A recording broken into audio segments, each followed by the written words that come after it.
Доброе утро, дорогие телезрители! Мы рады приветствовать вас. На календаре 16 февраля, и сегодня это утро встречаем с вами мы, Степан Федоренко и Дарья Анкехова. Сегодня мы расскажем вам о том, какие новые привычки появились у якутян во время пандемии, а также с риэлтором обсудим цены на жилье. А также обязательно мы с вами взбодримся с утра именно с нашим фитнес-тренером любимым. Обязательно узнаем что-нибудь вкусненькое в рубрике «Полезный завтрак». Ну и, конечно же, будут самые интересные и полезные новости. Ну а я напомню наш WhatsApp номер 8 914 273 44 88. На него вы можете присылать свои какие-то поздравления, приветы, новости, возможно, какие-то новости, которые важно знать всей республике, которые произошли у вас где-то там в Нерюнгри, в Мирном, в вашем городе. Присылайте к нам на номер WhatsApp 8 914 273 44 88. Также напомню страничку в Инстаграме «Утро Якутии». Подписывайтесь на нее, там проходят наши конкурсы. И YouTube-канал «Якутия-24», где вы можете посмотреть все программы канала «Якутия-24» в записи. Да, и не забываем о том, что мы работаем в прямом эфире, поэтому не стесняемся, будьте активнее, просыпайтесь, и нам необходима обратная связь с вами. Ну а продолжит наш эфир прогноз погоды. Сегодня утром в центральных районах температура воздуха составила минус 38, минус 42. В Заречной группе минус 31, минус 41. В южных районах минус 32. В Вилюйской группе 28, 30 со знаком минус. В Нижнеленских районах минус 29, минус 30. В западной группе улусов минус 29, минус 35. В Колымо-Индигирской группе улусов 24, 46 ниже 0. В Янских улусах минус 37, минус 41. На северо-западе 26, 37 со знаком минус. В Якутске в 6 часов утра температура воздуха составила минус 37 градусов. Атмосферное давление 764 миллиметра ртутного столба. Ветер юго-западный 1,3 метра в секунду. Сегодня днем ожидается небольшой снег, температура воздуха составит минус 25-27 градусов. Ну и начнем мы с приятного. Всемирная организация здравоохранения заявила о снижении заболеваемости COVID-19 в мире. У нас в студии наш новостной обозреватель Василий Радченко. Василий, доброе утро. Означает ли это, что победа над пандемией не за горами?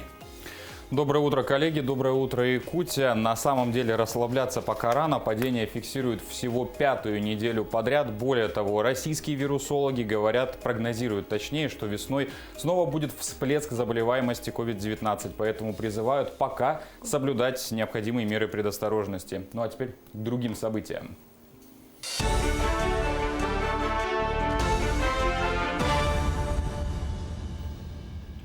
Переболевшим COVID-19 следует вакцинироваться от коронавируса, заявила главный научный сотрудник Всемирной организации здравоохранения. Она отметила, что у большинства переболевших вырабатывается иммунитет, однако у некоторых он бывает недостаточно сильным. Прежде всего, речь идет о бессимптомных носителях инфекции. Именно поэтому ВОЗ рекомендует привиться. Положительным моментом является то, что иммунная система распознает аналогичный антиген и протеин. Это означает, что если пациент уже перенес инфекцию, то вакцина лишь усилит иммунный ответ. Огнеборцы МЧС России ликвидировали крупный пожар в Нерюнгри. Он произошел на угольном предприятии. На момент прибытия подразделения шло сильное задымление. В результате огнем поврежден ленточный конвейер в цехе по переработке на общей площади 700 квадратных метров. Технологический процесс предприятия не был нарушен, так как горение происходило в отдельном здании. Всего в тушении пожара было задействовано 16 единиц техники и 77 человек. По состоянию на 20 часов прошлого дня пожар полностью ликвидирован. Погибших и пострадавших нет. К другим новостям. Владимир Путин поручил принять меры по трудоустройству безработных, рассмотреть возможность снижения ставки льготной ипотеки, ускорить помощь обманутым дольщикам и защитить граждан на рынке ценных бумаг. До весны будут разработаны меры по содействию трудоустройству безработных, в их числе субсидирование работодателям, найма официально зарегистрированных безработных, профессиональное обучение и дополнительное профессиональное образование. До конца марта рассмотрят вопрос об увеличении финансирования мероприятий по решению проблем усилиям обманутых дольщиков, чтобы завершить их побыстрее. А до 15 июля будут внесены поправки по дополнительной защите прав неопытных инвесторов, вкладывающихся в ценные бумаги. Правительство направит 10 миллиардов рублей на помощь детям с тяжелыми заболеваниями. Об этом заявил премьер-министр России Михаил Мишустин. Всего в бюджете на текущий год предусмотрели 60 миллиардов. Они пойдут на приобретение не только препаратов, но и технических средств реабилитации. Кроме того, председатель правительства сообщил об утверждении стратегии по противодействию обороту контрафакта на ближайшие 5 лет. Для повышения эффективности борьбы с контрафактом утверждена стратегия по противодействию незаконному обороту промышленной продукции на ближайшие 5 лет. И ее цель – сократить объемы незаконного оборота и снизить его влияние на развитие экономики и социальной сферы. Планируется это сделать через совершенствование законов и норм, а также методов надзора и реализации комплекса мер по пресечению незаконного оборота. В стратегии определены приоритетные отрасли для наблюдения. Среди них пищевая и легкая промышленность, фармацевтика, авто- и авиапром, индустрия детских товаров, химическая промышленность и другие. Между тем, Минвостокразвития внесло в правительство законопроект о льготах для малого бизнеса для Крайнего Севера. Он коснется участия в госзакупках на поставки товара или оказания услуг в арктической зоне. Субъектами выступят малые предприниматели. Согласно законопроекту, если бизнес, работающий на Крайнем Севере, предложит в ходе торгов наименьшую цену и станет победителем, к предложенной ему цене будет прибавлено до 15%. Зная это, предприниматели из районов Крайнего Севера смогут предлагать на торгах меньшую цену, чем конкуренты из других регионов. Школьный аттестат и за 9 и за 11 классы ждет много изменений. С этого года действует новый порядок заполнения, учета и выдачи документа. Теперь школы вправе выставить по ИЗО, физкультуре и музыке зачтено. Решение о том, оставить обычную систему оценок 3, 4, 5 или все-таки перейти на новую, решает сама школа. Еще одна новинка: впервые на школьных аттестатах появятся QR-коды. Как рассказали ранее в Минпросвещения, они помогут защитить документы об образовании от подделок. Располагаться такой код будет на оборотной стороне титульного листа. В него может быть закодирована гиперссылка, то есть сетевой адрес для доступа к Федеральному реестру сведений о документах об образовании. К этой минуте у меня пока все. Передаю слово коллегам.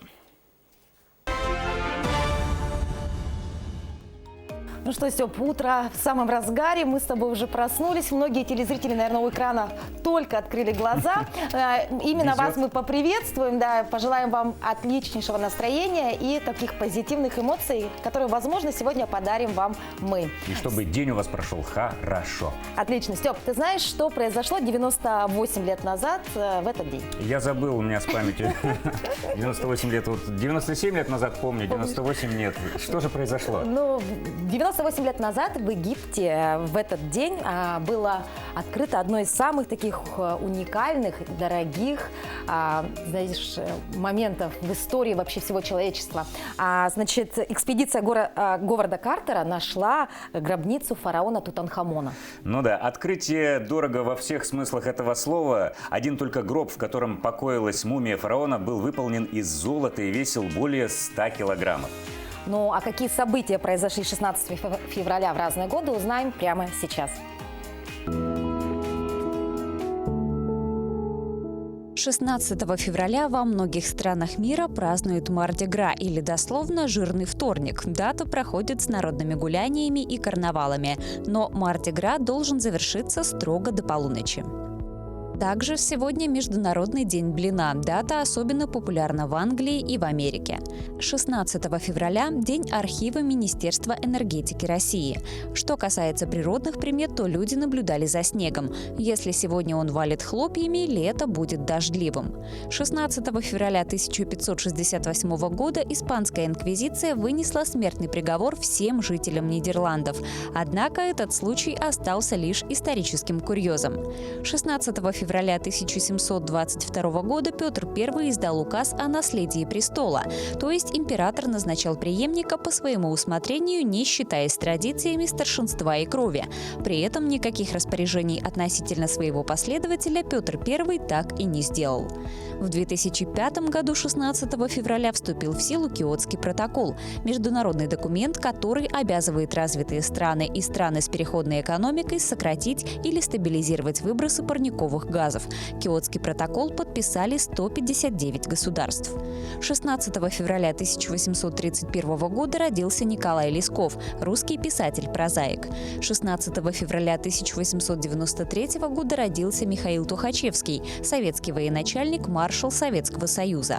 В 1942 году в этот день появился на свет Ким Чен Ир, корейский политический и государственный деятель, глава КНДР. Именины в этот день отмечают Адриан, Анна, Василий, Владимир, Иван, Михаил, Николай, Павел, Роман, Семен и Тимофей. Мы поздравляем всех именинников с их именинами. Даш, слушай, вот за время пандемии у тебя что-то появились какие-то... Как изменилась твоя жизнь? Знаешь, появились некие привычки, от которых, я думаю, в скором времени мы избавимся. Ну, допустим, одна из таких привычек – это при входе в различные помещения я стараюсь как-то вот автоматически не хвататься за ручку, а, допустим, одеть перчатки. Вот так вот открывать дверь.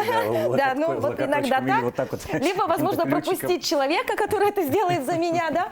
Ну, вот такая вот некая привычка. И, кстати говоря, думаю, надо уже от нее избавляться. У тебя как с этим Может быть, еще и рано. Ну, конечно, тоже очень много привычки практически такие же, как у тебя. То есть, ну, у нас еще у мужчин было принято здороваться так, теперь здороваемся вот так, либо так. Не обнимаемся.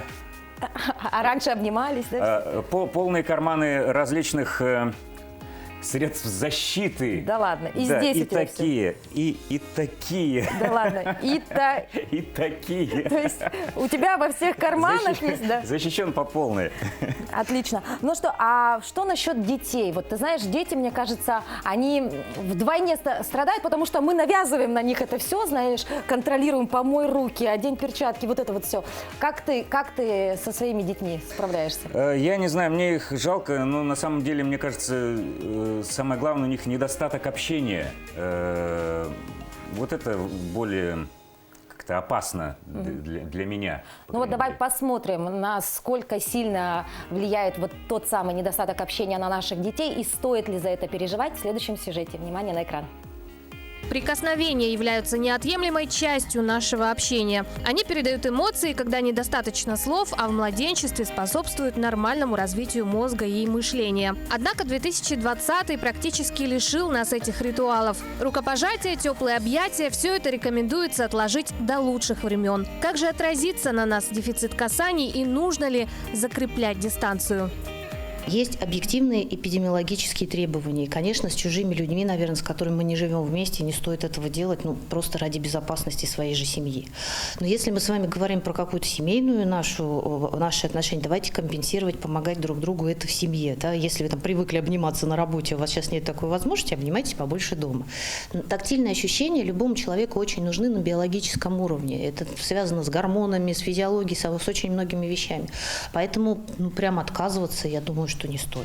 Если одни страдают от отсутствия тактильного общения, другие смело отказываются от рукопожатий. Изменились, понятное дело, рукопожатия. То есть мы стали меньше контактировать, так скажем, физически с людьми. Новая реальность, так скажем. Ну, пришлось привыкнуть.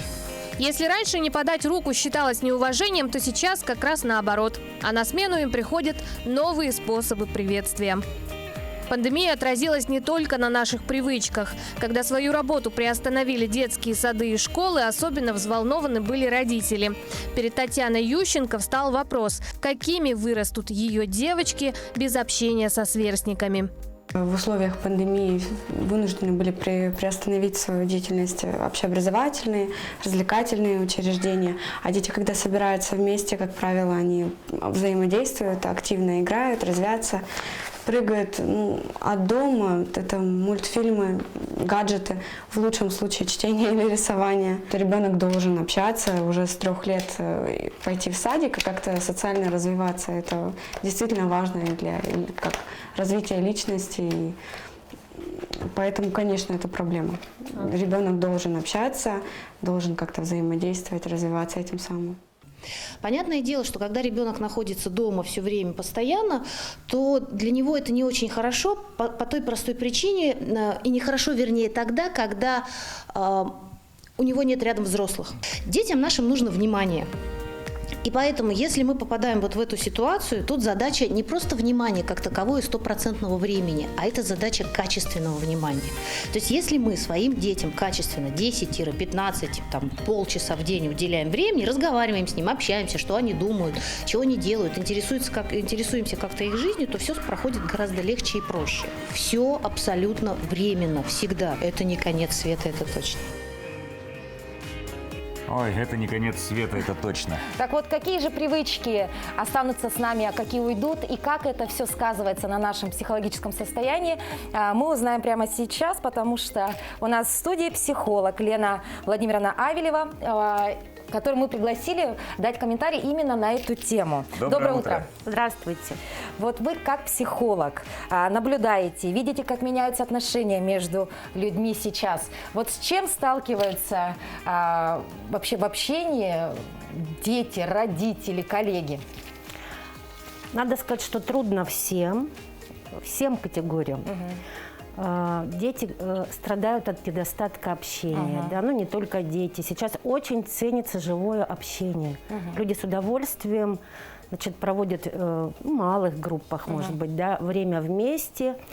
Вот если говорить о детях, то здесь проблема, с которой обращаются родители, да, сейчас очень часто, это то, что ребенок полностью ушел в виртуальный мир, сутками напролет он, находится или в игре, или в учебе. То есть жизнь перестала быть той, которая была до пандемии, да? И это, конечно, вызывает тревогу у родителей. Дети тоже от этого страдают, но уже привычка появляется, зависимость. И как альтернатива, например, да, теперь уже тепло на улице. Открылись катки. Вот я вчера, по-моему, в новостях видела, до Техтюра будет ходить автобус. То есть, как альтернатива, можно, в какие-то выходные дни свои в свободное время не сидеть дома, заперти, да, а выбираться на улицу, общаться, выходить на природу. Сама я приверженец тоже, так скажем, здорового образа жизни. У нас каждый выходной мы совершаем прогулки выходного дня. В прошлые выходные нас было 18 человек. То есть это такие единомышленники, да? Единомышленники. Мы проходили всю зиму, не пропустили ни одного выходного дня. Самая такая была критичная, погода минус 54, буквально недели 3-4 назад. У нас было 6 человек в походе. Хорошо, что сейчас погода позволяет выйти как-то все-таки из 4 стен, когда было минус 55, когда особо не погуляешь. Но вы сказали упомянули соцсети, то, что дети погружаются в соцсети. А вот, кстати, пожилые-то, дети-то могут в этот мир погрузиться, а пожилым-то, видимо, сложнее. Они не знают этого всего. На примере своего папы я хочу вам сказать, ему 84 года, он освоил, с помощью моего мужа YouTube.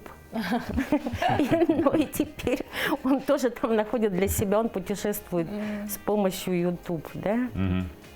А все-таки присутствует же ведь страх, да? Может быть, уже какой-то некий барьер возникает при общении с людьми. Как бороться с ним?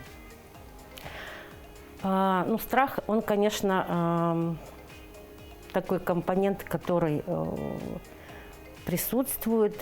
И вот если говорить о заболевании, мы же вот, получается, целый год почти, да, находимся в этой ситуации, и там, значит, я бы сейчас упомянула, есть 5 этапов стадий, так скажем, да, стадий, через которые прошли все мы с вами, в том числе. Кто-то прошел, а кто-то застрял. Кстати, сейчас телезрители могут для себя понять, как они успешно прошли. Значит, первая стадия, да, это, значит, шок и отрицание. Вспомните, мы... Шок и отрицание было. Да, в самом начале. Да что это такое? Да такого нет, не может быть. До нас не дойдет. До происки врагов. Да нет, конечно. Мировой заговор и прочее. Так, вторая стадия, да, это агрессия. С агрессией мы тоже сталкивались и видели ее повсюду. Люди не хотели носить маски, чуть ли там не митинги собирали, права отстаивали свои, да? Это мы прошли. Да. Третье это, значит, манипуляция, торги называется, да, еще. Но почему именно так, почему именно с нами, да что же это, ну и почему это не простой грипп, ну тут много, почему и так далее, да. И четвертое – это депрессия, апатия. Значит, человек теряет какой-то интерес, как будто бы нету никакой жизни впереди. Ну, жизненный тонус, так скажем, снижается. И пятое – это принятие. Принятие. Принятие – это надежда на будущее. Да? Мы ничего с этой ситуацией сделать не можем. Это зависит не от нас, так скажем, случилось, так случилось. Вот, значит, каждый из нас может находиться в любой стадии. У кого-то уже наступило это принятие, и человек приспособился, да. Кто-то, может быть, есть и такие, которые вот подзастряли немножко в депрессии находятся, да? Вот скажите, а как выходить, вот, если кто-то не дошел до стадии принятия, да, вот кто-то, например, еще на стадии агрессии, я знаю, многие до сих пор находятся. На начальной стадии. У меня есть знакомые такие. Как ускорить этот процесс вот именно на практических, возможно, каких-то занятиях? Ну, во-первых, понять, что жизнь не будет прежней, да, и постараться самому себе помочь. Опереться на свои какие-то любимые занятия, интересы, хобби. Вот в это ведь время на самом деле многие обучились через онлайн разные курсы и семинары. Я знаю прекрасные примеры, например, молодые мамочки научились печь торты и сейчас занимаются таким бизнесом, так скажем, маленьким своим бизнесом, да, приносят доход в семью. Есть женщины, которые... Вот я говорила же вам о том, что мы ходим, да, по выходным дням, и мы встречаем тоже очень много людей, которые такие же, как мы, любят, значит, свежий воздух, гуляют. И есть люди пожилого возраста, которые, значит, берут палки, ходят в парке определенные, там, 5-7 километров, да, и всю зиму это они делали в хорошем таком бодром настроении.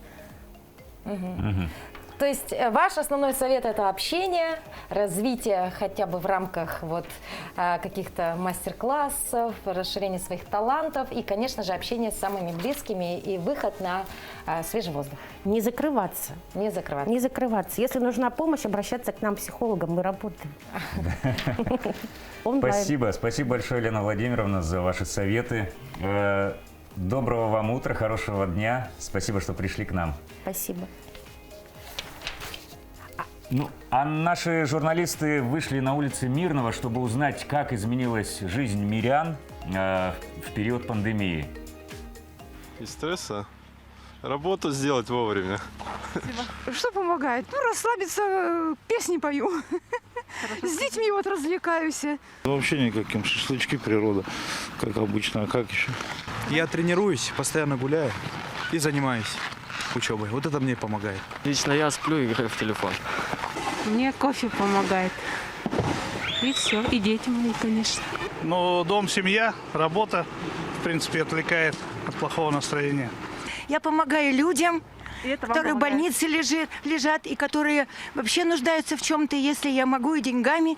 То есть у меня никогда не бывает. Слава Богу за все. Ну, стараюсь не думать о плохом. И все. Стараюсь, все будет хорошо. Путешествия, общение с моими любимыми друзьями, родней. общение с семьей, с друзьями. И девушки, когда приходят, улыбаются. Оптимизм по жизни. А так все хорошо. Работа, наверное. Отвлекаюсь, прихожу. И дети, мои внуки. Надо просыпаться с оптимизмом с утра. Саму себя подбадривать. Ходьбой. Раз. Не надо смотреть на сегодняшнее, надо смотреть на будущее. Что говорим-то? Мы передаем пламенный привет телезрителям из города Мирный. Замечательно. Вот видите, люди на улицах Мирного ходят, рассуждают, обсуждают все. И вот до чего дошла технология, заметил? Мы можем вот так посредством телевидения увидеть, как поживают жители в разных уголках нашей республики. Да, ну и еще немножко о технологиях, точнее о нашем WhatsApp номере, который я напомню, 8 914 273 44 88. Я зачитаю несколько приветов, которые пришли к этой минуте. Привет, Андрей, я тебя люблю, Катя, город Нерюнгри. С добрым утром, отличного теплого дня и всего самого хорошего всем мирнинцам от семьи Тепловых. Алену поздравляю с днем рождения, Аня из села Тюнгюлю. Вот такие к этой минуте приветы пришли. Напоминаю еще раз номер 8 914 273 44 88. Ну что ж, а сейчас самое время для нашей утренней зарядки. Фитнес-тренер Алена Лисица уже готова продемонстрировать новый комплекс упражнений. Доброе утро, республика! Ну что, начнем нашу зарядку? Упражнение номер 1. Становимся в положение планки, спина прямая, положение рук на локтях. Поднимаем правую руку в сторону, затем левую, каждый раз при этом выполняя выдох. Данное упражнение выполняем в течение 20 секунд.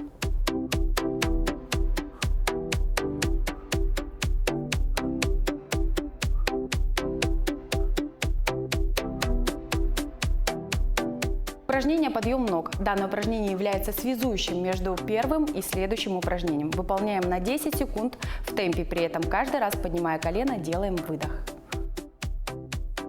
Упражнение номер 3. Становимся в упор на прямые руки. Ладонью правой руки касаемся левого плеча, ладонью левой руки касаемся правого плеча. При этом выполняем прыжок ноги врозь, ноги вместе. Каждый раз, выполняя при этом выдох, поясницу не прогибаем, спина прямая. Выполняем 20 секунд.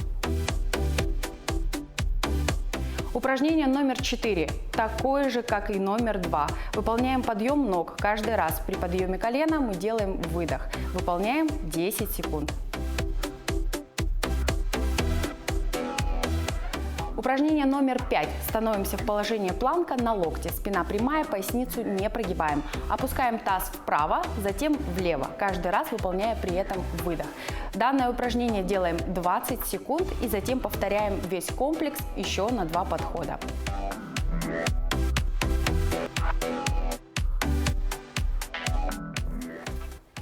Ну все, на этом наша зарядка закончена. Всем хорошего дня!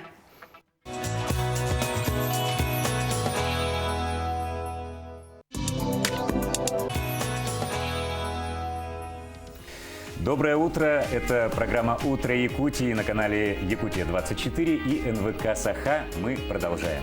Что, Степ, я хотела бы задать тебе такой вопрос. Какое у тебя самое любимое время в работе?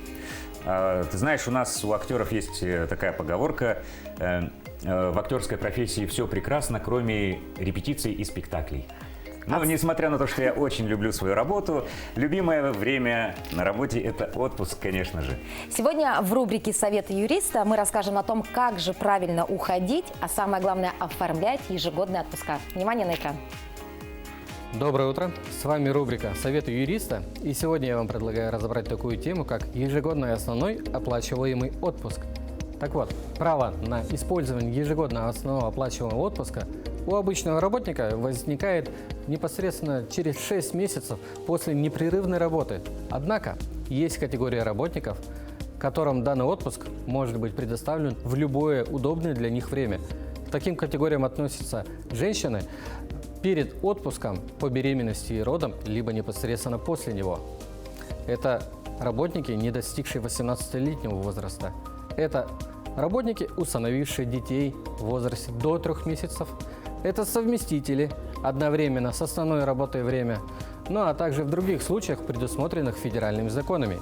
Далее, за вторые последующие годы отпуск предоставляется в соответствии с графиком отпусков, который, в свою очередь, должен быть утвержден как минимум за 2 недели до начала календарного года. О начале отпуска работодатель обязан уведомить вас как минимум за 2 недели, а выплатить причитающиеся отпускные как минимум за 3 дня.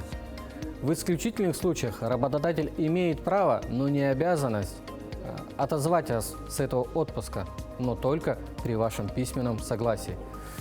При этом ставлю вас в известность то, что непредоставление отпуска в течение 2 лет подряд запрещается. Запрещается Трудовым кодексом. Даже если по каким-то причинам вам не был предоставлен отпуск в течение нескольких лет подряд, отпускные дни не сгорают. Насчет этого не переживайте. Но при этом сгорает компенсация за проезд, которая предоставляется 1 раз в 2 года. На этом все. Это была рубрика «Советы юриста». Оставайтесь с нами. Ну а у нас в студии снова Василий Радченко, который поделится с нами свежими и актуальными новостями.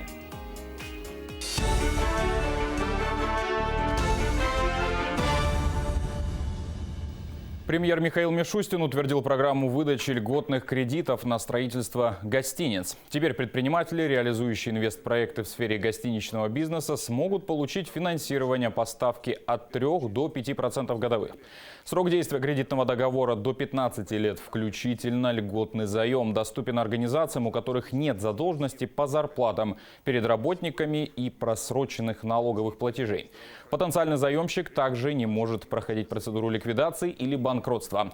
Полученные средства можно направить на строительство или реконструкцию зданий площадью не менее 5000 квадратных метров или с фондом от 120 номеров. Также разрешается инвестировать в отели, расположенные в многофункциональных комплексах, если их фонд превышает 150 номеров. Правительство может инвестировать часть средств Фонда национального благосостояния в инфраструктурные проекты. Текущие цены на нефть это позволяют. Решение может быть принято уже в этом году. Об этом заявил глава Минфина Антон Силуанов. По состоянию на 1 февраля объем ликвидных активов фонда составил 8 триллионов 900 миллиардов рублей. Он пополняется за счет нефтегазовых доходов сверх установленной цены. Ранее средства фонда уже были направлены в виде кредитов на строительство промышленных объектов. Алроса выручила $10 миллионов по итогам аукциона по продаже алмазов специальных размеров в Дубае. Предприятие реализовало 104 алмаза общей массой 1500 каратов. Покупателями стали 39 компаний из Бельгии, Индии, Израиля, Объединенных Арабских Эмиратов и США. Спрос на продукцию, который начал восстанавливаться еще в конце 2020-го, остается стабильным. Реализовано более 80% представленного ассортимента и получилась хорошая выручка, говорится в сообщении. Жители Алекминского района смогут летать по направлению Алекминск-Маган с марта 2021 года в период реконструкции аэропорта. Такое решение озвучили представители Министерства транспорта и дорожного хозяйства Якутии. Было принято наиболее оптимальное решение – осуществление авиаперевозок на вертолете Ми-8 МТВ по маршруту Алекминск-Маган с марта этого года, говорится в сообщении. Для жителей района будут доступны субсидированные авиабилеты. Реконструкция аэропорта Алекминска продлится до 2024 года. Полеты приостановлены на воздушных судах 3-го класса Ан-24, а строительно-монтажные работы будут производиться до конца октября. В Якутию поступила очередная партия препарата «Спутник Ви». Это более 15 тысяч доз. В данное время на складах идет маркировка препарата. После этой обязательной процедуры он поступит в медицинские учреждения. Массовая вакцинация в регионе активно идет уже 4-ю неделю. Вакцинация у нас начата с января месяца. Значит, сейчас идет продолжение вакцинации 2-го компонента. Значит, в день примерно от 60 до 80 без выходных и с выездами в организации. И в поликлинике в 3 кабинетах. Значит, на сегодня привито около 2500 граждан. И стараемся прививать по специфике нашей больницы граждан старшего поколения, старше 60 лет. И, конечно, старческого гериатрического возраста 75 лет.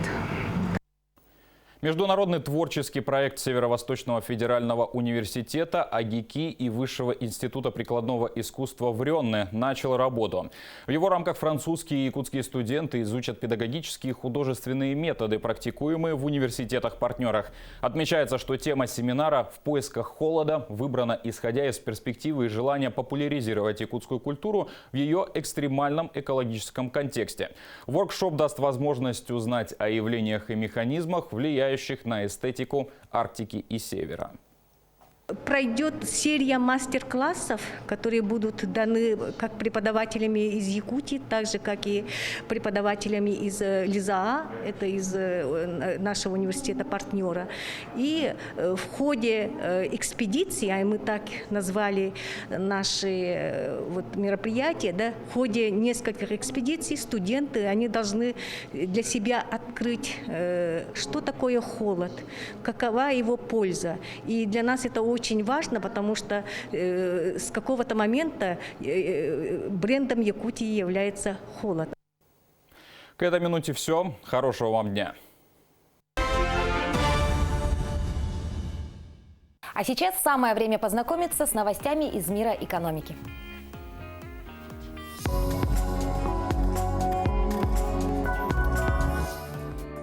С 1 марта МВД вводит в эксплуатацию единую автоматизированную систему технического осмотра автомобилей. Как сообщили в ведомстве, оформление диагностических карт будет производиться непосредственно в электронном виде в системе технического осмотра с обязательным фотографированием транспортного средства до и после ТО.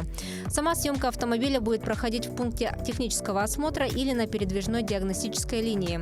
В систему будет вноситься также информация о координатах месторасположения автомобиля на момент ТО, о дате, а также о времени начала и окончания проведения техосмотра. Система будет работать в круглосуточном режиме, а все сведения о техосмотре транспортных средств будут храниться в электронном виде. К 2035 году самолеты, возможно, смогут летать на водородном топливе. Такое мнение высказал глава Минтранса Российской Федерации Виталий Савельев. По его словам, за рубежом полеты уже осуществляются на квадрокоптерах, используются альтернативные виды топлива для авиапромышленности, например, вместо керосина водородное топливо. И не исключил возможность авиаполетов на водородном топливе к 2035 году. Савельев подчеркнул, что необходимо учитывать фактор прогресса и при строительстве дорог. Когда мы строим дороги, мы должны закладывать эти вещи. Не только датчики для беспилотных автомобилей, но и системы заправки, зарядки, может быть газ будет или водородное топливо для автомобилей. Поэтому это очень интересная задача. Мы находимся в проработке с нашими партнерами и коллегами из Минпромторга и Минэкономики. Продолжение темы альтернативных видов транспортного топлива. Корпорация Apple обращалась к японскому автоконцерну Nissan по вопросу сотрудничества в рамках проекта по разработке самоуправляемого электромобиля. Однако переговоры были прерваны на ранней стадии. Об этом в понедельник сообщила газета Financial Times. Стороны прервали переговоры после того, как представители Apple предложили Nissan выпускать машины под брендом американской компании. Самой Apple отказались комментировать данную информацию. Главный операционный директор Nissan Ашвани Гупта в свою очередь заявил, что японский концерн не ведет переговоры с Apple. Компания ни в коем случае не собирается менять видение производства автомобилей, приводит газета его слова.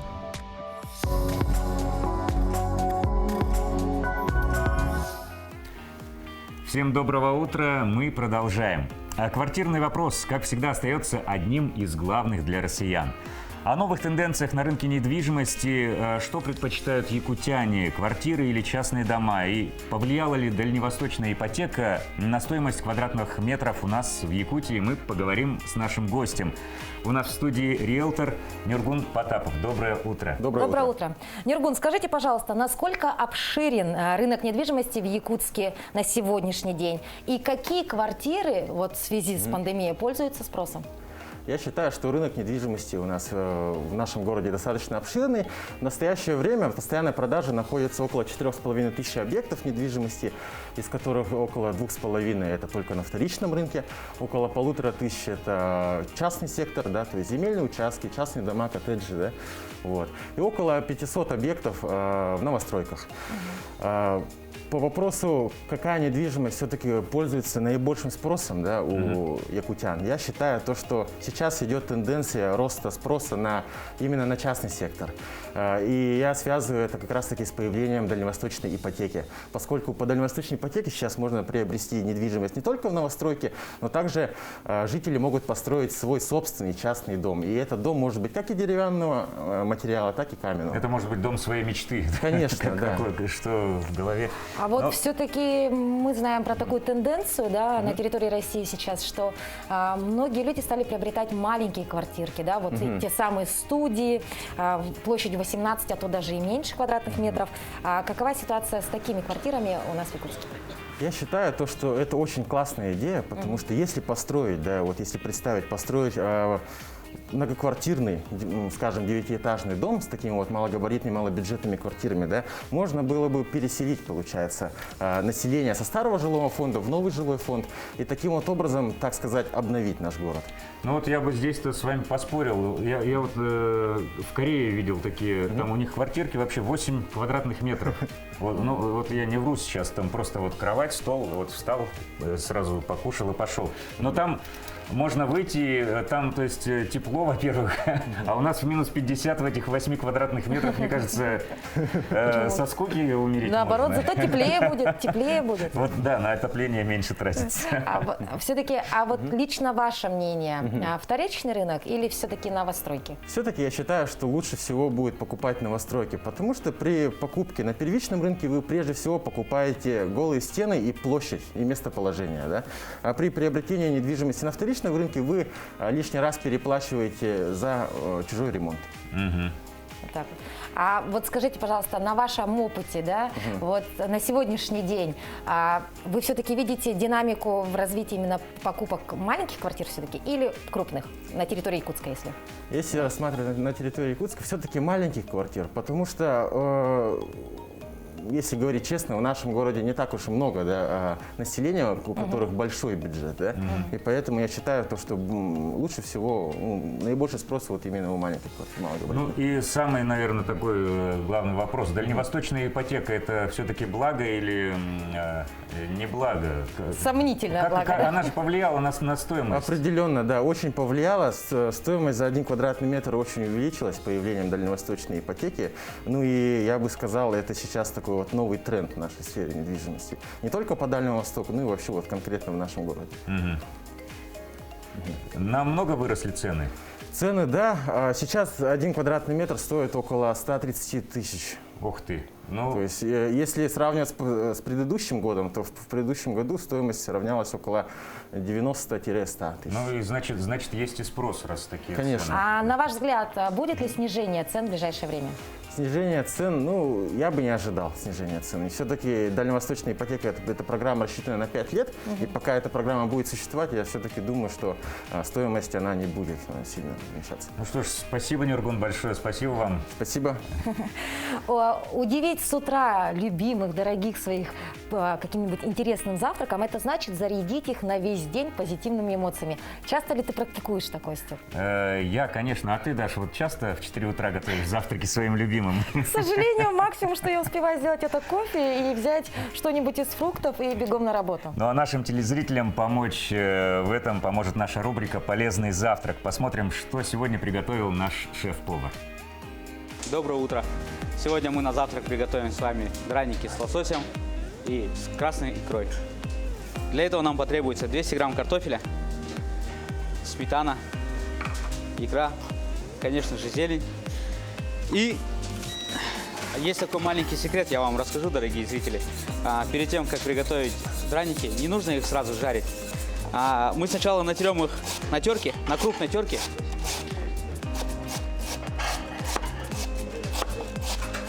На крупной терке, когда натерев, мы их немножко сварим до полуготовности. Заранее подготовив подсоленную воду, мы на 3-4 минуты их немножко окунем в кипяток. Прям не до полной готовности варить их нужно, а до, как говорят в поварской сфере, до аль денте. Как вода начнет кипятиться, сразу выключаем плиту и промываем наш картофель в холодной проточной воде. Затем, как картофель наш ошпарился в кипятке, мы перелаживаем полусферу, добавляем примерно где-то 60-80 грамм муки, затем яйцо и тщательно перемешиваем. Солим, перчим, все по вкусу. Перемешав, подсолив и поперчив, мы разогреваем сковородочку, добавляем небольшое количество масла растительного. На раскаленную сковородку мы добавляем нашу заготовочку на драники. Выкладываем драники, делаем в форме круга. Аккуратненько переворачивая.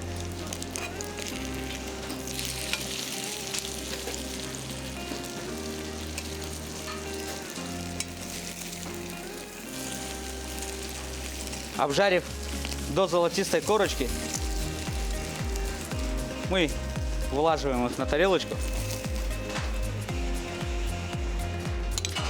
Добавляем сметану. Сметану можно любой жирности.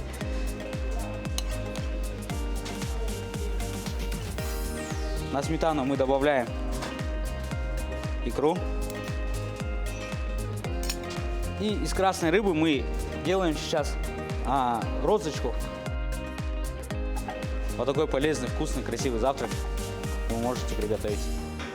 Приятного аппетита! Ух, слюнки потекли, кушать захотелось. Ну что ж, мы напоминаем вам о том, что мы работаем в прямом эфире, и у нас есть сообщение, которое отправили нам наши телезрители. Итак, позвольте прочесть, значит, дорогую любимую мамочку Иванову Нюргуя. Давай, дорогую любимую мамочку Иванову Нюргуяну поздравляю с днем рождения, с 46-летием. Всего самого-самого доброго, твоя дочка Надежда. Ну что ж, напоминаем наш WhatsApp номер 8 914 273 44 88. Ну вот еще одна радостная новость. У жителей села Арылах в Доме культуры заработал кинотеатр. Теперь для того, чтобы ознакомиться с новинками кинопроката, им не нужно ездить в Мирный, тратить на это время и деньги. Вечером со среды по воскресенье в Доме культуры будут показывать новые фильмы, а открыла кинотеатр премьера якутского фильма «Черный снег».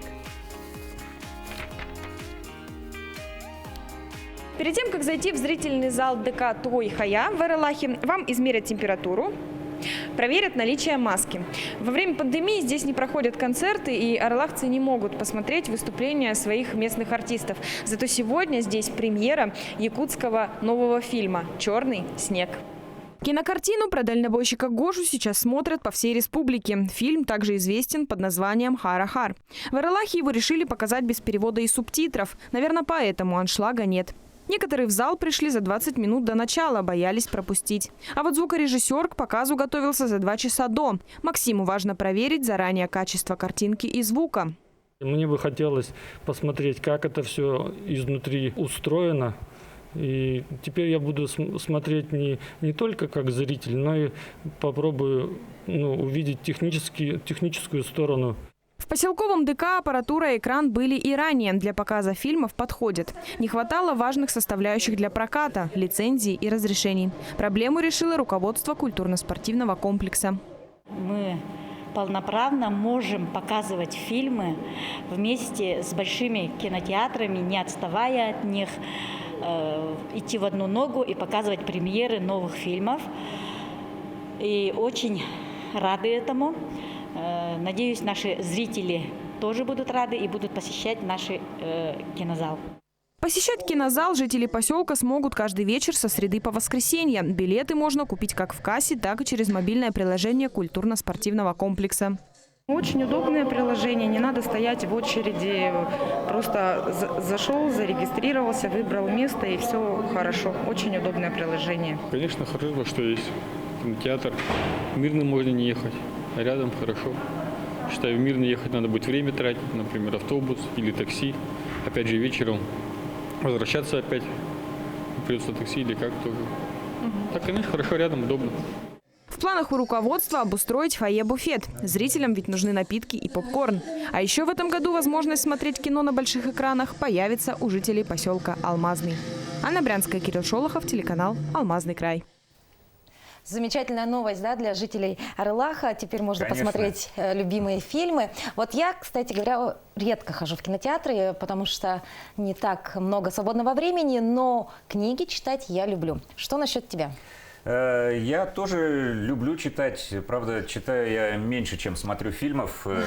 Ты знаешь, в детстве у меня была самая любимая книга. Вот первая, если так вот о книгах мы заговорили, это «Нарния». Клайв Стейплс Льюис написал. Эта книга просто на меня произвела огромное впечатление. Я открывал там родительские шкафы и шифонеры, и там пролезал через эту одежду. Вдруг у меня тоже есть вход в моем шкафу, вход в Нарнию. А у тебя, Даш, какая книжка? Ты знаешь, вот из детства? Вот сразу почему-то всплывает книга Денискины рассказы. Я не знаю почему, у меня не было выхода в шкаф или входа в шкаф. Но вот почему-то Виктор Драгунский остался в моей памяти. Ну а в нашей рубрике «Книжная полка» мы рассказываем о самых интересных и уникальных книгах, хранящихся в нашей национальной библиотеке. И сегодня о своей любимой книге нам расскажет маленькая читательница Айко. Меня зовут Исакова Айко, мне 7 лет. Я учусь в 1 классе в школе номер 5 в городе Якутск. Научилась читать книги с 5 лет. Сначала наблюдала, как мама учит старшую сестру к чтению. И мне стало интересно, и я сама быстро научилась читать. Участвую в разных мероприятиях Центра детского чтения и уже несколько раз участвовала в прямом эфире в Инстаграме, где дети озвучивают детские книги, озвучивают сказки для видеосказок. И в прошлом году я стала амбассадором республиканского сетевого проекта «Читаем всем». Я сегодня хочу вам рассказать про мою любимую книгу. Мой любимый автор Александр Волков. И его книга «Волшебник изумрудного города». Это книга о приключении девочки Элли и ее друзей в волшебной стране. Сказка учит к доброте, справедливости, учит быть настоящими друзьями и протягивать руку помощи тем, кто оказался в беде. Приходите в библиотеку и читайте хорошие книги. Какая милая, замечательная Айко. Пламенный привет тебе с канала Якутия-24 и НВК Саха. Да, ну и так сказать, от интеллектуального труда перейдем к труду более физическому. Да, что у нас там в мире спорта происходит? Есть у нас знаковое событие. Российские хоккеисты обыграли чехов со счетом 7-4 в заключительном матче шведских игр и стали победителями турнира. Кроме того, благодаря успеху на этом турнире россияне досрочно стали победителями Евротура за один этап до конца сезона. Подробнее об этом и других новостях расскажет нам наш коллега Власий Сергеев.